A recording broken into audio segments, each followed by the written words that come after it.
भाग्य का लिखा कभी नहीं मिटता। एक समय की बात है, एक बहुत ही ज्ञानी पंडित था। वह अपने एक बचपन के घनिष्ठ मित्र से मिलने के लिए किसी दूसरे गांव जा रहा था, जो कि बचपन से ही गूंगा व एक पैर से अपाहिज था। उसका गांव काफी दूर था और रास्ते में कई और छोटे छोटे गांव भी पड़ते थे। पंडित अपनी धुन में चला जा रहा था कि रास्ते में उसे एक आदमी मिल गया जो दिखने में बड़ा ही हष्ट पुष्ट था। वह भी पंडित के साथ ही चलने लगा। पंडित ने सोचा कि चलो अच्छा ही है, साथ साथ चलने से रास्ता जल्दी कट जाएगा। पंडित ने उस आदमी से उसका नाम पूछा तो उस आदमी ने अपना नाम महाकाल बताया। पंडित को ये नाम बड़ा अजीब लगा, लेकिन उसने नाम के विषय में कुछ और पूछना उचित नहीं समझा। दोनों धीरे धीरे चलते रहे। तभी रास्ते में एक गाँव आया। महाकाल ने पंडित से कहा, तुम आगे चलो, मुझे इस गाँव में एक संदेशा देना, मैं तुमसे आगे मिलता हूँ। ठीक है, कहकर पंडित अपनी धुन में चलता रहा। तभी एक भैंसे ने एक आदमी को मार दिया और जैसे ही भैंसे ने आदमी को मारा, लगभग तुरंत ही महाकाल वापस पंडित के पास पहुंच गया। चलते चलते दोनों एक दूसरे गांव के बाहर पहुंचे, जहां एक छोटा सा मंदिर था। ठहरने की व्यवस्था ठीक लग रही थी और क्योंकि पंडित के मित्र का गांव काफी दूर था, साथ ही रात्रि होने वाली थी, सो पंडित ने कहा, रात्रि होने वाली है, पूरा दिन चले हैं, थकावट भी बहुत हो चुकी है, इसलिए आज की रात हम इसी मंदिर में रुक जाते हैं। भूख भी लगी है, सो भोजन भी कर लेते और थोड़ा विश्राम करके सुबह फिर से प्रस्थान करेंगे। महाकाल ने जवाब दिया, ठीक है, लेकिन मुझे इस गांव में किसी को कुछ सामान देना है, सो मैं देकर आता हूँ, तब तक तुम भोजन कर लो, मैं बाद में खा लूंगा। और इतना कहकर वह चला गया। लेकिन उसके जाते ही कुछ देर बाद उस गांव से धुआं उठना शुरू हो गया और धीरे धीरे पूरे गांव में आग लग गई थी। पंडित को आश्चर्य हुआ। उसके मन ही मन सोचा कि जहां भी ये महाकाल जाता है, वहां किसी न किसी तरह की हानि क्यों हो जाती है, जरूर कुछ गड़बड़ है। लेकिन उसने महाकाल से रात्रि में इस बात का कोई जिक्र नहीं किया। सुबह दोनों ने फिर से अपने गंतव्य की ओर चलना शुरू किया। कुछ देर बाद एक और गाँव आया और महाकाल ने फिर से पंडित से कहा कि पंडित जी, आप आगे चले, मुझे इस गाँव में भी कुछ काम है, सो मैं आपसे आगे मिलता हूँ। उतना कहकर महाकाल जाने लगा। लेकिन इस बार पंडित आगे नहीं बढ़ा, बल्कि खड़े होकर महाकाल को देखता रहा कि वह कहाँ जाता है और करता क्या है। तभी लोगों की आवाजें सुनाई देने लगी कि एक आदमी को सांप ने डस लिया और उस व्यक्ति की मृत्यु हो गई। ठीक उसी समय महाकाल फिर से पंडित के पास पहुंच गया। लेकिन इस बार पंडित को सहन ना हुआ। उसने महाकाल से पूछ ही लिया कि तुम जिस गाँव में भी जाते हो, वहाँ कोई न कोई नुकसान हो जाता है, क्या तुम मुझे बता सकते हो कि आखिर ऐसा क्यों होता है। महाकाल ने जवाब दिया, पंडित जी, आप मुझे बड़े ज्ञानी मालूम पड़े थे, लेकिन इसलिए मैं आपके साथ चलने लगा था, क्योंकि ज्ञानियों का संग हमेशा अच्छा होता है। लेकिन क्या सचमुच आप अभी तक नहीं समझे कि मैं कौन हूँ। पंडित ने कहा, मैं समझ तो चुका हूँ, लेकिन कुछ शंका है, सो यदि आप ही अपना उपयुक्त परिचय दे दें तो मेरे लिए आसानी होगी। महाकाल ने जवाब दिया कि मैं यमदूत हूँ और यमराज की आज्ञा से उन लोगों के प्राण हरता हूँ जिनकी आयु पूर्ण हो चुकी है। हालांकि पंडित को पहले से इस बात की शंका थी, फिर भी महाकाल के मुंह से ये बात सुनकर पंडित थोड़ा घबरा गया। लेकिन फिर हिम्मत करके पूछा कि अगर ऐसी बात है और तुम सचमुच ही यमदूत हो तो बताओ, अगली मृत्यु किसकी है। यमदूत ने जवाब दिया कि अगली मृत्यु तुम्हारे उसी मित्र की है जिसे तुम मिलने जा रहे हो, और उसकी मृत्यु का कारण तुम ही होगे। ये बात सुनकर पंडित ठिठक गया और बड़े पेशो पेश में बोला, यदि वास्तव में महाकाल एक यमदूत हुआ तो उसकी बात सही होगी और उसके कारण मेरे बचपन के सबसे घनिष्ठ मित्र की मृत्यु हो जाएगी। इसलिए बेहतर यही कि मैं अपने मित्र से मिलने ही ना जाऊं, कम से कम मैं तो उसकी मृत्यु का कारण नहीं बनूंगा। तभी महाकाल ने कहा कि तुम जो सोच रहे हो वो मुझे भी पता है, लेकिन तुम्हारे अपने मित्र से मिलने न जाने के विचार से नियति नहीं बदल जाएगी। तुम्हारे मित्र की मृत्यु निश्चित है और वह अगले कुछ ही क्षणों में घटित होने वाली है।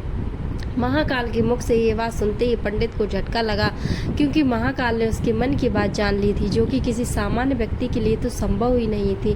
फलस्वरूप पंडित को विश्वास हो गया कि महाकाल सचमुच यमदूत ही है, इसलिए वह अपने मित्र की मृत्यु का कारण न बने, इस हेतु वह तुरंत पीछे मुड़ा और फिर से अपने गाँव की तरफ लौटने लगा। परंतु जैसे ही वह मुड़ा, सामने से उसे उसका मित्र उसी की ओर तेजी से आता हुआ दिखाई दिया, जो कि पंडित को देखकर अत्यधिक प्रसन्न लग रहा था। अपने मित्र के आने की गति को देख पंडित को ऐसा लगा जैसे उसका मित्र काफी समय से उसके पीछे पीछे ही आ रहा था।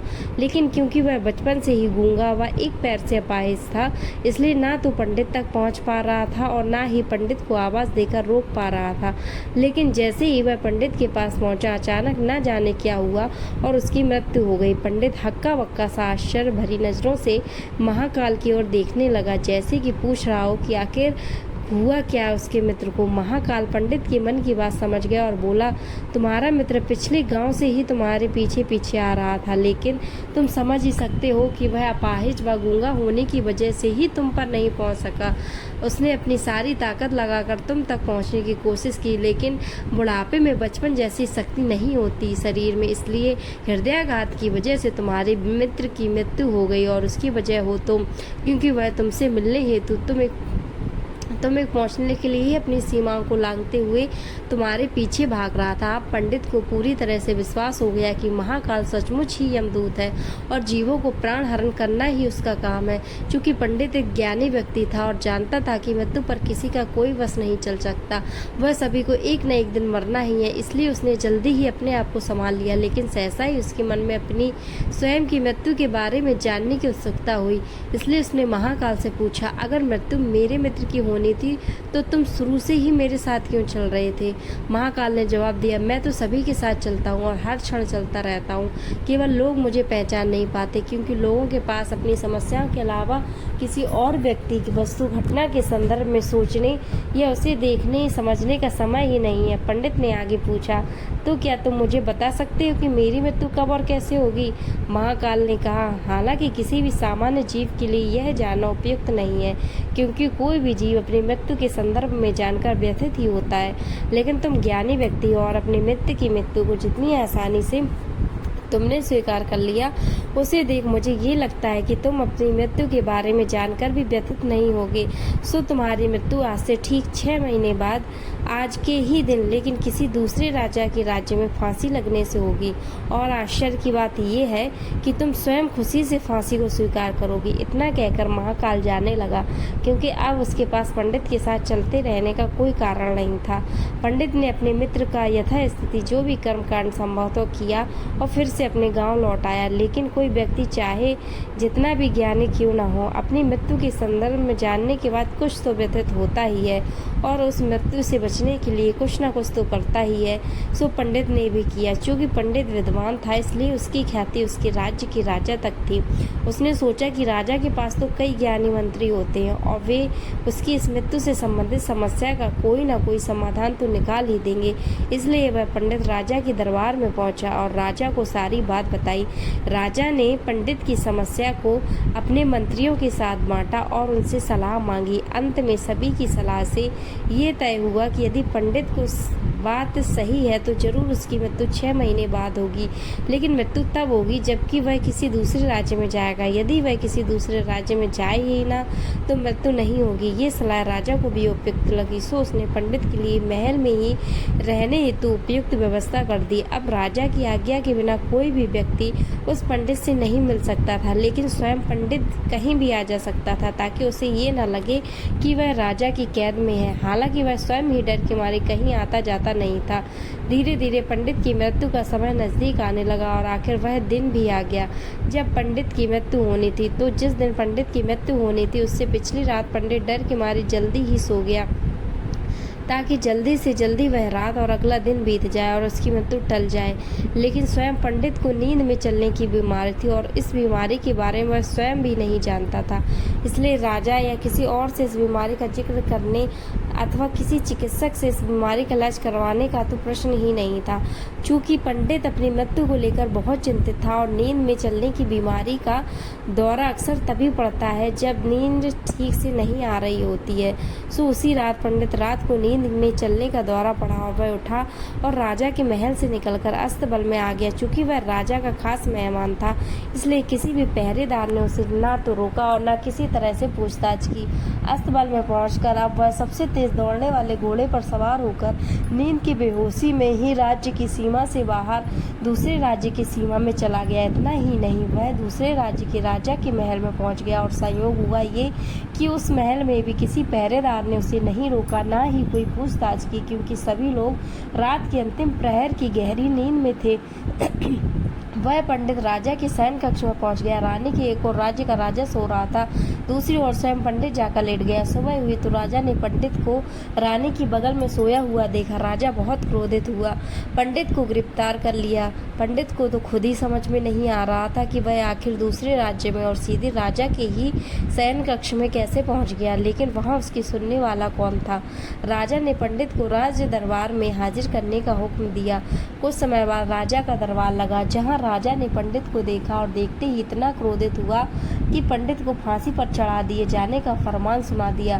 फांसी की सजा सुनकर पंडित कांप गया। फिर भी हिम्मत कर उसने राजा से कहा कि महाराज, मैं नहीं जानता कि मैं इस राज्य में कैसे पहुंचा। मैं ये भी नहीं जानता कि मैं आपके शयन कक्ष में कैसे आ गया और आपके राज्य के किसी भी पहरेदार ने मुझे रोका क्यों नहीं। लेकिन मैं इतना जानता हूँ कि आज मेरी मृत्यु होनी थी और होने जा रही है। राजा को पंडित की बात थोड़ी उपयुक्त लगी, लेकिन राजा ने सोचा कि शायद वह पंडित मृत्यु से बचने के लिए ही महाकाल और अपनी मृत्यु की भविष्यवाणी का बहाना बना रहा है। इसलिए उसने पंडित से कहा कि यदि तुम्हारी बात सत्य है और आज तुम्हारी मृत्यु का दिन है, जैसा कि महाकाल ने तुमसे कहा है, तो तुम्हारी मृत्यु का कारण मैं नहीं बनूंगा। लेकिन यदि तुम झूठ बोल रहे हो तो निश्चित ही आज तुम्हारी मृत्यु का दिन है। चूंकि पड़ोसी राज्य का राजा उसका मित्र था, इसलिए उसने तुरंत कुछ सिपाहियों के साथ दूसरे राज्य के राजा के पास पत्र भेजा और पंडित की बात की सत्यता का प्रमाण मांगा। शाम तक भेजे गए सैनिक फिर से लौटे और उन्होंने आकर बताया कि महाराज, पंडित जो कह रहा है वह सच है। दूसरे राज्य के राजा ने पंडित को अपने महल में ही रहने की संपूर्ण व्यवस्था दे रखी थी और पिछले 6 महीने से ही पंडित राजा का मेहमान था। कल रात राजा स्वयं इससे अंतिम बार उसके शयन कक्ष में मिले थे और उसके बाद ये इस राज्य में कैसे पहुंच गया, इसकी जानकारी किसी को नहीं है। इसलिए उस राज्य के राजा के अनुसार पंडित को फांसी की सजा दिया जाना उचित नहीं है। लेकिन अब राजा के लिए एक नई समस्या आ गई, चूंकि उसने बिना पूरी बात जाने ही पंडित को फांसी की सजा सुना दी थी। इसलिए अब यदि पंडित को फांसी न दी जाए तो राजा के कथन का अपमान हो, और यदि राजा द्वारा दी गई सजा का मान रखा न तो पंडित की बेवजह मृत्यु हो जाए। राजा ने अपनी समस्या का जिक्र अपने अन्य मंत्रियों से किया और सभी मंत्रियों ने आपस में चर्चा कर ये सुझाव दिया कि महाराज, आप पंडित को कच्चे सूत के एक धागे से फांसी लगवा दें। इससे आपके वचन का मान भी रहेगा और सूत के धागे से लगी फांसी से पंडित की मृत्यु भी नहीं होगी, जिससे उसके प्राण भी बच जाएंगे। राजा को ये विचार उपयुक्त लगा और उसने ऐसा ही आदेश सुनाया। पंडित के लिए सूत के धागे का फांसी का फंदा बनाया गया और नियमानुसार पंडित को फांसी पर चढ़ाया जाने लगा। सभी खुश थे कि ना तो पंडित मरेगा, ना राजा का वचन झूठा पड़ेगा। पंडित को भी विश्वास था कि सूत के धागे से उसकी मृत्यु नहीं होगी, इसलिए वह खुशी खुशी फांसी चढ़ने को तैयार था, जैसा कि महाकाल ने उसे कहा था। लेकिन जैसे ही पंडित को फांसी दी गई, सूत का धागा तो टूट गया, लेकिन टूटने से पहले उसने अपना काम कर दिया। पंडित ने गले की नस कट चुकी थी और सूत के धागे से, और पंडित जमीन पर पड़ा तड़प रहा था। हर धड़कन के साथ उसके गले से खून की फुहार निकल रही थी और देखते ही देखते कुछ ही क्षणों में पंडित का शरीर पूरी तरह से शांत हो गया। सभी लोग आश्चर्यचकित हक्के बक्के से पंडित को मरते हुए देखते रहे। किसी को विश्वास ही नहीं हो रहा था कि कमजोर से सूत के धागे से किसी की मृत्यु हो सकती है, लेकिन घटना घट चुकी थी। नियति ने अपना काम कर दिया था। होना होता है, वह होकर ही रहता है। हम चाहे जितनी सावधानियां बरतें या चाहे जितने उपाय कर लें, लेकिन हर घटना और उस घटना का सारा ताना बाना पहले से ही निश्चित है, जिसे हम रत्ती भर भी इधर उधर नहीं कर सकते। इसलिए ईश्वर ने हमें भविष्य जानने की क्षमता नहीं दी है, ताकि हम अपने जीवन को ज़्यादा बेहतर तरीके से जी सकें। दोस्तों, कैसा लगा वीडियो में कमेंट्स में बताएं।